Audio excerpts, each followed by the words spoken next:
നോമ്പായിട്ട് നന്നായി നിൽക്കുന്ന നമ്മൾക്കിടയിൽ കിട്ടിയൊരു പണിയാണ് വളരെയധികം കൂലിയുള്ള പള്ളി വൃത്തിയാക്കി. അങ്ങനെ ഡിസൈൻ അടിച്ചു പള്ളി വൃത്തിയാക്കൽ കുറച്ച് പണിയുണ്ടെങ്കിലും വലിയ പണിയൊന്നുമില്ല, കാരണം കൂലി കിട്ടും. നമ്മളെ കൊണ്ട് പുരക്കാർക്കും ഉപകാരമില്ല, പള്ളിക്കാർക്കും ഉപകാരം ഉണ്ടായിക്കൊണ്ട് പണി പള്ളി വൃത്തിയാക്കൽ പാർട്ട് 2 സൗണ്ടില്ല.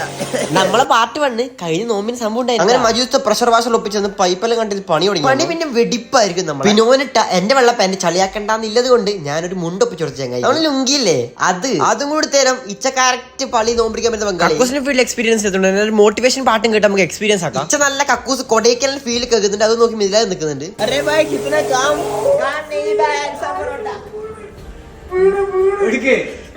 അൽഫാം പൊറോട്ടൊരു കാര്യം ഞാൻ പറഞ്ഞത്, അപ്പോഴത്തേക്ക് ഇച്ച കൊണ്ട് കക്കൂസ് പാട്ട് അൽഫാമിനെ മനസ്സിൽ തലിച്ചിട്ട് ആ പാട്ട് എങ്ങ് എടുത്തിട്ട് നമ്മ കഷ്ടപ്പെട്ട് പണി തോന്നുമ്പോഴത്തേക്ക് ഇച്ച അപ്പുറം കുക്കറി ശോഭം കാണി. അങ്ങനെ ഉസ്താദിന്റെ വാഗ്ദാന പ്രകാരം നമ്മൾ അൽഫാം കുബൂസ് അടിക്കാൻ പോയിട്ട് നല്ല അൽഫാം അടിച്ചിട്ട് ഇച്ചാരെ ബായി അങ്ങ് പൊള്ളിച്ചിട്ടുണ്ട് ഫസ്റ്റ് കടിച്ചിട്ടുണ്ട്.